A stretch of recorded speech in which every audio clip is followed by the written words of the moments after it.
வியாழக்கிழமை நைட்டு வந்து ஒரு 8:30 மணி இருக்குங்க இந்த வீடியோ எடுக்கையில. கம்பெனிலேருந்து நான் கிளம்பிலேயே ஃபோன் வந்துரும். "அம்மா ஏதாச்சும் சாப்பிட்றதுக்கு வாங்கிட்டு வாங்கம்மா" அப்படின்னு.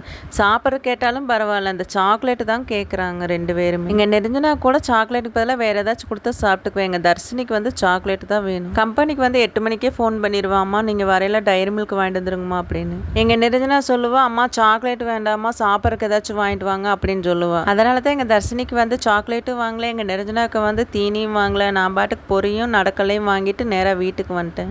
பொரி வந்து காரப்பொரி கலக்கலான்னு பார்த்தாங்க, கேரட் இல்லை, அப்புறம் பீட்ரூட் மட்டும்தான் இருந்துச்சு. அதனால வந்து நடக்கலை வந்து தேங்காய் எண்ணெயில் கொஞ்சம் வறுத்து எடுத்துட்டேன். பீட்ரூட் வந்து சிறகுறதுல வந்து சீவி வச்சுட்டேன். அப்புறம் அம்மா வந்து பெரிய வெங்காயம் வந்து அரிஞ்சு வச்சிருந்தாங்க பொடி பொடியா, அதையும் எடுத்து போட்டேன். அப்புறமா வந்து மல்லித்தலையும் பொடி பொடியா நறுக்கி போட்டாச்சு. மிளகு பொடி வந்து ஒரு ஸ்பூன்ல கொட்டி தேங்காய் எண்ணெய் ஊற்றி கலக்கி அதுக்கப்புறம் பொரியில ஊற்றிட்டோம். எல்லாத்தையும் போட்டு பொரியில வந்து கலக்கியாச்சு. பொரி வந்து சூப்பராக தான் இருந்துச்சு. சரி பாருங்க, இன்னொரு வீடியோவில் பார்க்கலாங்க. Okay bye.